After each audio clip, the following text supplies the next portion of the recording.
Sports Network. All right, welcome to Around the MLS Show with Sam and Chris right here on Africa Sports Network. And today we have another special guest. Our focus on today's edition should be episode number 14. We are having Gustavo Guimarães.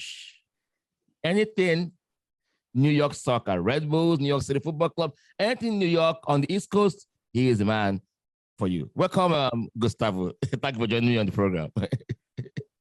Thank you, sir. Thank you for your kind words. Yes, I'm here. It's a pleasure. Thanks for the invitation. Count me in anytime you need. Yeah, a seasoned sports journalist. You know, he will tell you anything. Remember the news of the illegal gambling in the MLS from Brazilian gambling syndicates? He's the guy that broke the news and all that thing. So we're going to have a robust conversation and we're going to pick his brain, you know, and get his insight on a lot of topical issues coming from New York. So, Chris, welcome to the program for today. Thank you. Happy to be here. So, Gustavo, let's dive right inside this. So, how long have you been covering the Red Bulls of New York and everything soccer in that East Coast? I've been covering MLS since 2020, right? I'm a journalist. I'm a Brazilian journalist. I moved to the States in 2006, but only in 2020 I started covering MLS. And it's been nothing but a pleasure, nothing but fun, and I really enjoy it. You really enjoy the covering MLS from Brazil. You know, Brazil is the epicenter of soccer. You can't talk about football. We call it football. I'm going to call this, the Yankees, they call it soccer. You can't talk about football without talking about the Samba boys, the Seleção of Brazil. So how is the soccer culture in Brazil? Now, I'm having that chance of talking to a Brazilian one-on-one. How is soccer culture in Brazil compared to what we have here in the MLS? I would say Brazilians are more advanced because I think they have that swag that sometimes it lacks here in America, right? They'll do things that you're not only Brazilians, Argentinians as well, but Brazilians will try to do that thing that you're not imagining. You can't preview it, and that's the thing I'm imagining it's different compared to the States. I think here it's way too mechanic. They are more disciplined. They follow the coaches. They stay behind the strategy. You don't change too much throughout the game. But Brazilians, they do tend to improvise more compared to the Americans. I think that's the main difference in between these two countries. All right. So when it comes to the Red Bulls, the Dante Van Zier's issue kind of overshadowed a lot of things about New York Red Bulls. And when that stuff happened, the coach, after he might have watched the tape back, he said he could have taken a better decision.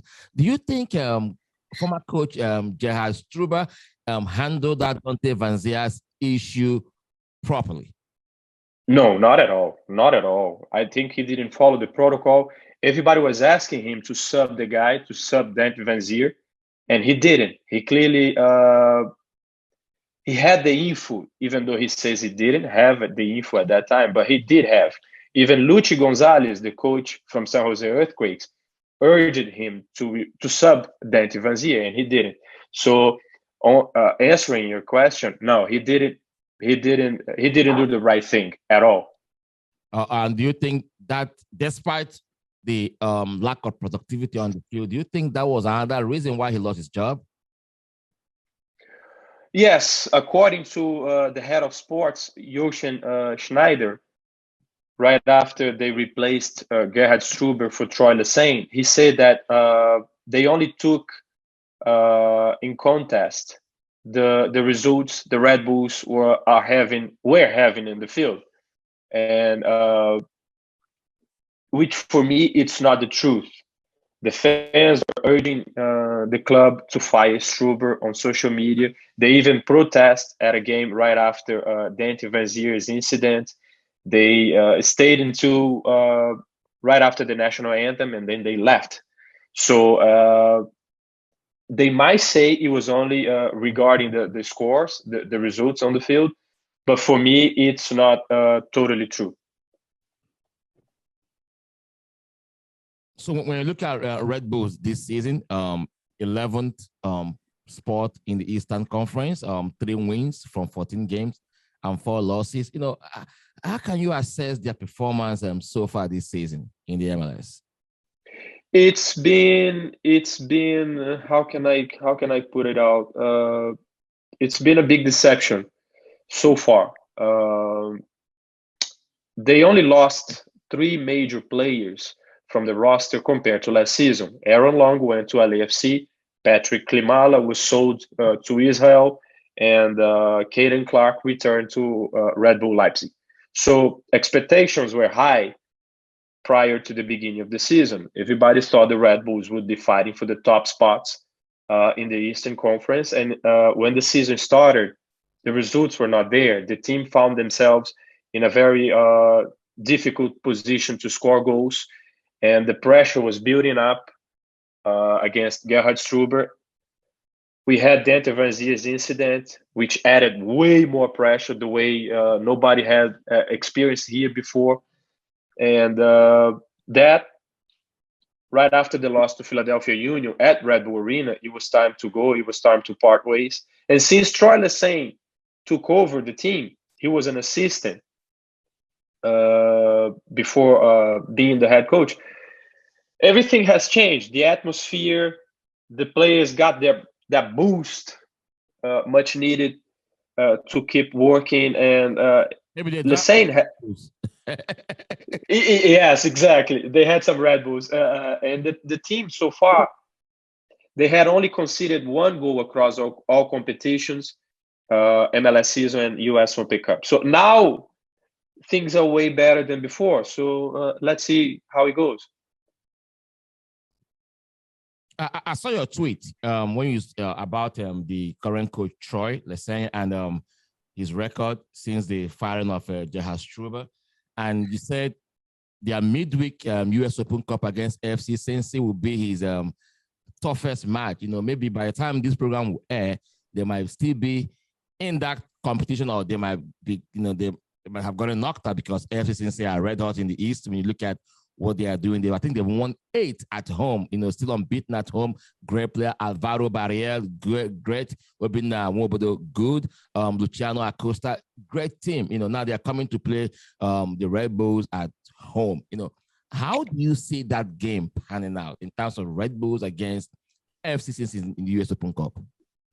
It's going to be the hardest challenge for Troy Lesesne, that's for sure, because FC Cincinnati, just like you said, has been hot this season, and it all depends what they want, because the Red Bulls are putting 100% the lineup. The lineup will be there. The starting lineup will be there. They're not rotating the squad for this match. And it all depends what FC Cincinnati will do here. We know there's a lot of games to be played throughout the season, and they already sold Brenner to Europe. So they had a game last Saturday. So I don't think they will start all their starters, Lucho Acosta, Barreal, Vasquez, Brenner. I think those guys, they will start at the bench. But depending on the game, for sure they will come in. So I'm expecting a nice game, a nice challenge for the Red Bulls. It should be fun. But don't forget, the Red Bulls are giving 100% focus right now to the US Open Cup. They see as the easiest way, obviously, to win a trophy that the club clearly needs. So now the coach kind of prioritizing the Open Cup to the MLS, because look at where they are in the league, 11 position, 3 wins from 3 wins from 14 games and 4 losses. Yes, and right after FC Cincinnati, they'll have to cross the country to Seattle, where they face the Sounders, and then another cross-country trip. They go to Florida next Wednesday to play Inter Miami. So they'll focus on the US Open Cup right now. Okay. Chris, do you have anything for Gustavo? Yeah, Gustavo, being a Brazilian and having covered MLS since 2020, we all know the Brazilians have is second to nature. Football is second to nature to them. It's more like they're born with soccer on their feet. Every Brazilian can play ball. I'm sure you can play soccer too, right? Yes. I gotta be honest. I that great. If otherwise, I wouldn't be a reporter. I would be on the field. So, having seen the influx of Brazilians going to Europe, do you think Brazilian players are keen on coming to the MLS? Because there's a very few amount of Brazilians that play here in the MLS, play that trade in the MLS. I know the dream of every Brazilian to go to Europe and play soccer. Do they seem that Nick want to also play in the MLS? It's changing. I would answer that question. This question, the Brazilians that they don't find a straight path to Europe, they rather come to MLS where they can have good structure, good practice centers, good facilities. They will not be. They'll get paid on time. This doesn't happen in Brazil all the times, and it's a path. It's a bridge to Europe. We are seeing that MLS has been selling way more players to Europe nowadays compared to, and it's a change of culture in Brazil. The Brazilians, they're starting to see MLS as a different league compared to what it was before. Before, everybody thought in Brazil MLS was a retiring league. All those old stars coming from Europe, as we had at the beginning of right at the inception of the league. So now Brazilians are changing their point of view. You can see more young Brazilian players coming to the United States too, focusing, obviously, they'll focus on staying here for no more than 2-3 seasons, and then fly to Europe whenever they can. Yeah. So when you look at the Brazilians that are literally playing their trade here in the US, St. Louis striker comes to mind. I can't remember his name now. I think was that the St. Louis guy? Was that the St. Louis striker? Yeah, the Brazilian. I remember his name. Where does he play? He play St. Louis. St. Louis. Oh, João Klaus. Yes, João Klaus. Yeah, he started the season in fire. Like, he's been so amazing for the St. Louis, not just scoring goals, but assisting. You know, his fighting spirit. You can see the passion he has. Do you think he has what it takes to play for the Brazilian national team? I gotta be honest. No. Myself, he left Brazil at a very young age, right? He went to Europe. He came out from Grêmio, which has a very good academy, and then he went to Europe. We lost track of him. Nobody knew him until he gained the spotlight after joining St. Louis this season. But to play for the national team, that takes a whole different level. And I don't think the Brazilians right now, all of them playing in the MLS, will qualify to play for the national team. Okay. What if this scenario happens? Just a funny scenario. What if Klaus ends up becoming an American citizen and faces Brazil in the 2026 World Cup and happens to score the goal to knock Brazil out of the World Cup? How will Brazilians feel? Well, I wish he can do that. You know, I wish if he has the chance, I wouldn't be against him becoming an American. So I think it would be good for him. He would have the opportunity to play in a World Cup, just like you said. Things will be weird, right? I don't think he would be fully celebrating against Brazil, but yeah, he leaves that sour taste in our mouths. That reminds me of Diego Costa. When Diego Costa naturalized to play for Spain. Yeah. I know a lot of Brazilians did not like that, did they? Yeah, even Pepe. Remember Pepe, that center back that played for Real Madrid a lot of years? He naturalized himself Portuguese, and he played against Brazil in a World Cup in 2010 in South Africa. Yeah, even Thiago Alcantara, his dad played for Brazil, and now his son played for the Spanish national team. I mean, Brazilians, you know, like said, like Chris said, soccer is their number one export to the world. You know, anywhere you go, any club, any league, you will see one Marandano, one name that ends with Ho. That's from Brasilia. Absolutely, absolutely. Mazinho, Thiago Alcantara's father, won the World Cup here in 1994. You know, so now back to Red Bulls. When Dante Van Zier replaced Corey Buck in this weekend after suspension, how did the fans receive him coming back to the pitch to play for the Red Bull? I think he came. They received that on a more positive way because of Troy Lesesne. Troy Lesesne doing the pre-match conference last Thursday before the game against CF Montreal. He started his press conference and it took him 5 minutes to explain everything that Dante Van Zier has done in the past for educate himself here in America. And he gave a speech which clearly came from his heart, and the fans bought from Troy Lesesne. They bought it from Troy Lesesne because he said he's educated himself. He's attending classes about different cultures in between these countries. He came from Belgium, and things that may be accepted there are not tolerated here. We see it differently, and he's getting himself. He's trying to become a better person. What Troy Lesesne said that really caught my attention is he's not a hateful person, and the fans, even myself, even though what he has done was regretful, completely wrong, people are starting to give him second chance, but not totally, not all the fans. Some of the fans, as he got into the match against CF Montreal, we were able to hear some boos in the stadium too. So it's been a mixed emotions. Most of them are receiving it well, but not all of them. All right, let's go to that news you broke about the illegal gambling from Brazilian gambling syndicate that rocked the MLS, early this season. The guy from Colorado Rapids, Zeca, former Houston Dynamo player. How did that player, how did MLS miss that until this moment?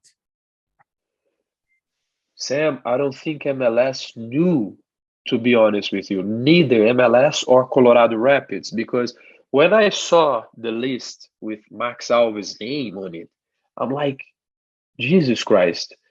So the gambling problem has expanded outside Brazil. It was only it was supposedly happening only inside Brazil. But then when I saw his name, I tweeted about it. We wrote a note on our website. But I don't think Colorado or MLS knew it because they got in contact with me asking for the links. I gave them, and they waited. They waited a few hours to see, to collect, to get to know what was happening, and then they suspended him without pay. I mean, with pay. He's been suspended with pay. But what brings tears to my eyes is he's a 21 years old player. Okay. These players, they come out of poverty, unfortunately, and he was making last season $260,000 per year, which is a great salary compared to the ones paid in Brazil. And he got himself in a huge problem. He can be suspended.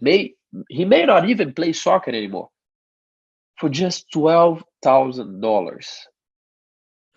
$12,000. Like you said, he came from poverty, making $200,000 a year. When you break down that amount in monthly payment, here making that much compared to soccer players playing in the Premier League or in the Championship or in Division 1 or nationwide. And now a syndicate is paying you $12,000 for just a 45 minutes of play where you will commit a yellow card. Come on, the temptation will be too strong for him to resist. And Zeca, and you think he's the only one that has fallen into that, abyss of illegal gambling, or just that he just got caught? I think it's just the tip of the iceberg, to be honest with you. We still have to see what's going on in Brazil mainly, and the public ministry has been conducting the investigations. And for me, it's just the tip of the iceberg, to be honest. I don't think it's only Max. He tried Zeca. Zeca had a season with Houston Dynamo last season. And thank God he went back to Brazil because he was awful. And I think we may find some more. Unfortunately, we may have some more players involved in the gambling mafia. And I think it might be in other leagues too, apart from the MLS, because this soccer gambling is kind of it has its tentacles across all soccer leagues. It might be in Africa. We may not know that because sometimes you will see some questionable plays or questionable call or questionable yellow card. You'll be like, how did this guy so dumb to get this? So just because we've not heard the story that is happening in the African Soccer League, doesn't mean that it's not happening in other places. Just that these guys got their hand caught in the cookie jar. And now MLS, I think they will be very, very watchful, watching a lot of, ridiculous falls and plays and all that to see, oh, is this pertaining to gambling and stuff like that? So did you look into Red Bulls or New York City Football Club to see if any of the players there was involved in this stuff? No. Here, so far, none of them. And I know the Red Bulls, they tried to, they had conversations with the Brazilian players and they tried to isolate them from the media to blind them, to kind of protect them. But FC is the same. Those kids, I don't think they would be risking themselves in these. But it remains to be seen. Can we say, because every yellow card now, every foul, every bad play, this will come to mind. Unfortunately, this is what's going to happen now in the future. Every single mistake which you can say, oh, this is so stupid, it's going to bring that to attention, Fair enough. So overall, where do you think Red Bull might finish this season, looking at where they are and the competition? Now, Eastern Conference look more competitive. Look at Nashville, Hani Mukhtar, powering Nashville, still giving us MVP performance. FC Cincy still strong. They are not letting their foot off their gas pedal. I think they are eyeing the MLS top, even though they've sold Barriel, but he will still be with them until the summer of this year. So where do you think Red Bulls might finish this season? I think they'll make the playoffs, to be honest, because the atmosphere has been different since Lesane took over. And we have some injured players, major injured players coming back. Luquinhas, the Brazilian mid-winger, he stayed out for almost 2 months. Lewis Morgan, that scored 15 goals for the Red Bulls last season. He played 3 games this season. He's been injured too. We don't know when he's coming back, but he's a major part of this roster. And we expected the Red Bulls to be at least in the playoffs at the end of the season. They will fight mostly for the US Cup, maybe Leagues Cup, depending. What can they do? It's a young team. It's important to have that in mind. You have young folks like Daniel Elderman. He's playing for the US in the World Cup under 20 in Argentina right now. You have Omi Fernandez. You have John Tolkien, a very good left back. So it remains to be seen, but I would bet my money they will make to the playoffs. All right. I love that confidence in the Red Bull. So, Chris, before we round up, do you have anything for Gustavo?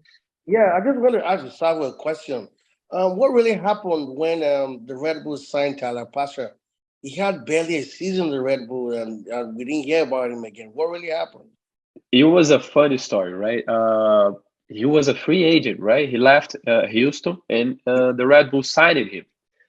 So he comes, he's practicing, and the Red Bulls, they have the Red Bulls 2, the New York Red Bulls 2 that plays, now they play in the MLS Next Pro, the development league. So they signed him to play, they assigned him to play 1 game for the Red Bulls 2. He didn't want that. He didn't accept that. So he left the club. He got his things, pack his bags, and say, bye, guys. Just Never like came that. back. Never came back. Never came. Really? Yes, yes. He never played a single minute for none of these teams, the Red Bulls or the Red Bulls 2. He just decided to leave, which he did. It was a funny, it's a funny story. Well, we'll discuss about that more some other time. Like, It's that's very, unbelievable. very interesting. Right, Also, one more question. I wanted to ask, like, I don't know how much time we have, but I just wanted to ask, like, got like 5 minutes. 5 minutes. Okay, great. So, what or how do you think the Brazilian mafia ring has become this powerful to the extent that they can have the power to influence other league by influencing their players to do what they want them to do? Is it like they kidnap their family members back home? Like, what do they have on these players that can really make them to do this stuff? Because I don't want to see it from the money, because every player knows they have a better future if work they can get there. So I don't want to think they are totally enticed by the money. I want to think that maybe they have an extra hold on these players, because I know kidnapping is rampant in Brazil. So is there anything like that that's making these players really succumb to do what they want them to do by cheating? I think it's a lack of education. Brazilian players, the big majority of them, they come from poverty. So within a blink of an eye, they become millionaires. They don't know what to do with their money. They don't know how to educate themselves with how to spend, how to save, how to have a better future. So they risk themselves. They ended up risking themselves for this amount of money. The guy that actually sparked the whole thing, he accepted that money. He plays for Santos FC, the team from Pelé, and it brought tears to my eyes when I read him saying to the mafia, "Guys, don't kill me. My wife is pregnant and I have 2 young children." And I'm like, why would you do that? You were playing in a major soccer club in Brazil. You're in the spotlight. Santos is a famous worldwide. Yeah. Why would you do that? Why would you risk yourself for that? So I think it's all about the education. We have to offer better education for our children, uh, for everybody in Brazil. You know, in Brazil, the system works only good for the private system. Who has money to pay for the private schools? The rich people. The rich people are not the biggest part of the society in Brazil. So the public system has to educate better our kids. The public system has to be better funded by the Brazilian government. It all comes from education. It all comes from giving these kids, giving the people in Brazil a better future through our education. All right, I appreciate you, Gustavo, for this powerful insight. You know, education is very vital for the players, for them to know the implication, the long-term implication of all these decisions they make. For example, no club will want to hire you knowing that you're a cheat, that you're going to cheat, you know, like the Alves, the guy from Colorado Rapids. If he get caught those by Colorado and MLS expel him, where he going to end up? He may go back to Brazil and, you know, play. So they know that you're a cheat, you're going to cheat to get a yellow card or whatever to get money. So it has a long-term effect on their career. And like you said, education is very, very important. I appreciate you, Gustavo, for your great insight on, you know, these topical issues in sports. Thank you very much for joining us on today's program. Thank you, Sam. Thank you, Chris. It's been nothing but a pleasure. Whenever you guys need me, I'm here. I'm all for it. All right. Thank you very much. Thank you. Yeah. All right, that was Gustavo, the soccer journalist covering the Red Bulls of New York, on today's edition of Around the MLS Show with Sam and Chris, episode 14. Chris, finally, before we round up, we got like 50 seconds. What do you make out of all these topics we just had with Gustavo right now? Well, just make up that if you're a soccer player, work hard in your craft and get better. Don't get enticed by people trying to make you do stuff you don't want to do. That will put you in trouble. And amongst all, jeopardize your career from becoming one of the best players in the world, because most of these players might not get to even play soccer anymore. So just a heads up, work hard, perfect your craft. Work hard, a word is enough for the world. My name is Sam. Thanks for joining us and appreciate that. Chris, thank you very much. Have a nice day. Yeah.